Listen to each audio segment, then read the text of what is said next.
വാൽപ്പാറ വാഹനാപകടത്തിൽ മരണപ്പെട്ടവർക്ക് ആദരാഞ്ജലികൾ. ഇന്ന് നേരം വെളുത്ത്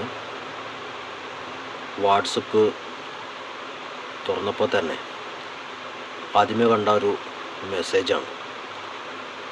പൊതുവേ ആദ്യമേ തന്നെ വാട്സപ്പ് തുറന്നു കഴിഞ്ഞാൽ ആരെങ്കിലും പേഴ്സണലായിട്ട് എന്തെങ്കിലും മെസ്സേജ് അയച്ചിട്ടുണ്ടോ എന്ന് ആദ്യം നോക്കുക. ഇന്ന് പതിവ് പോലെ വാട്സപ്പ് തുറന്ന് നോക്കുമ്പോൾ ഒരു സുഹൃത്ത് അയച്ചിരിക്കുന്ന ഒരു ഫോട്ടോയാണ്. വാൽപ്പാറ വാഹനാപകടത്തിൽ മരണപ്പെട്ടവർക്ക് ആദരാഞ്ജലികൾ എന്ന്. പിന്നെ വീട്ടിൽ ടി വി കംപ്ലൈൻ്റ് ആയതുകൊണ്ട് പിന്നെ ടി വി ഓൺ ചെയ്യാനൊന്നും പറ്റിയില്ല.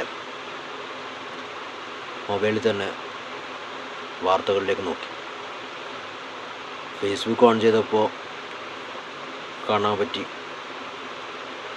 ഇതിനെക്കുറിച്ചുള്ള വാർത്തകളാണ്. സോഷ്യൽ മീഡിയ മുഴുവൻ ഇന്ന് വാൽപ്പാറ വാഹനാപകടവുമായി ബന്ധപ്പെട്ടതാണ്.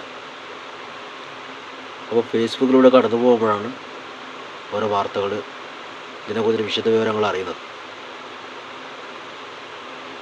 ഓൺലൈൻ വാർത്തകളും നോക്കി അതിൽ കണ്ടു.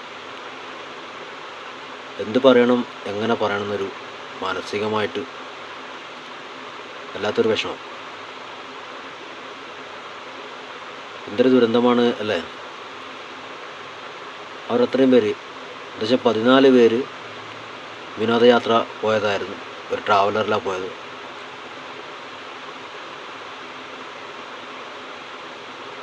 അപ്രതീക്ഷിതമായി സംഭവിച്ച അപകടം. 800 അടിയോളം താഴ്ചയുള്ള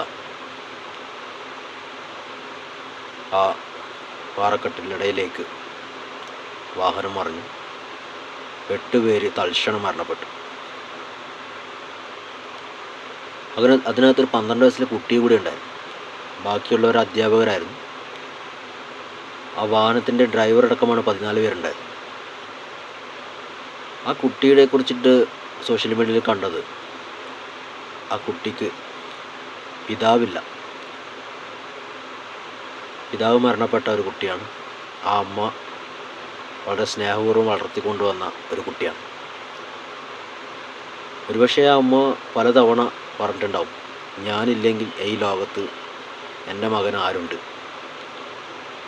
അല്ലേ? നമ്മളുടെ അമ്മമാരും പറയുന്ന കാര്യം ഇതൊക്കെയാണ്. അമ്മമാരുള്ള സമയത്ത് നമുക്ക് ഈ ലോകം സ്വർഗമാണ് അല്ലേ? അപ്പം അമ്മയുള്ള കാലം മാത്രമാണ് നമ്മൾക്ക് ആരെങ്കിലും ഉണ്ട് എന്ന് പറയാൻ പറ്റും ഈ ലോകത്ത്. അപ്പോൾ ആ അമ്മയും ഒരുപാട് തവണ ആ മകനെ ചേർത്ത് പിടിച്ച് പറഞ്ഞു കാണും, എൻ്റെ മകന് ഞാനല്ലാതെ ആരുണ്ട്. അത് ദൈവവും കേട്ട് കാണും. മരണം രംഗബോധമില്ലാത്ത കോമാളിയാണ് എന്ന് പറയുന്ന പോലെ വളരെയധികം സന്തോഷിച്ച് ആടിപ്പാടി സന്തോഷിച്ച് ഒരു വിനോദയാത്ര കഴിഞ്ഞ് വരുന്ന ആ പാവപ്പെട്ട ആളുകൾ പെട്ടെന്ന് സംഭവിച്ച ഒരു ദുരന്തം. ആ കഴിഞ്ഞ മണിക്കൂറുകളിൽ അവർ അനുഭവിച്ച സന്തോഷം, സുഖം, ആഹ്ലാദം എല്ലാം ഒറ്റയടിക്ക് ഇല്ലാതാവുകയാണ്.